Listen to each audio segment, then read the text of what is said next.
Эми мен бүгүнкү күндө мен биринчи ирет айтып коеюн, ушул Миңжилкыева көчөнү ачуу максаты, мындай жолду ачабыз дегенде бизде Тыналиевадан Токтоналиева көчөсүнө чейин алып барабыз деп атабыз. 2016 жылы 16 ноябрда иштер башталат.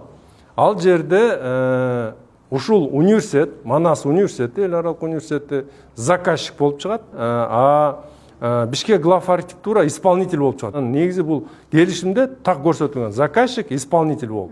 Анан бул каржылайт Манас университети. 2016 ноябрь айында иштелип чыгат. ТЗ, бүт тиешелүү документтер алынып, жол салынат. Мындай проектируемый жол кылып көрсөтүлүп кетет да. Миңжилкыева жол катары каралып, анан Бакаевага да кошулган жери көрсөтүлүп кетет.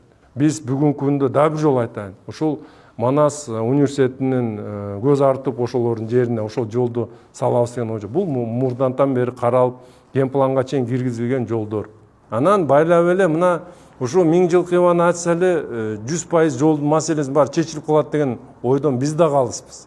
Бүгүнкү күндө биз жалпы Бишкек шаарынын жол инфраструктурасын тутумун түзөбүз деген аракетибиз бар. Бизде Жал Кичи районунда бүгүнкү күндө 38 миңден ашык киши жашайт. 22 жылда ала турган болсок, 22 мына кыска эле аралыкты да 17 миң киши жашат. Эми ойлоп көрүлө, мына 17 миңден ашык киши жашаган жерге бүгүн 38 миң киши жашап атат. Бирок ошол жерде жол инфратүзүмү өзгөрүлдү беле?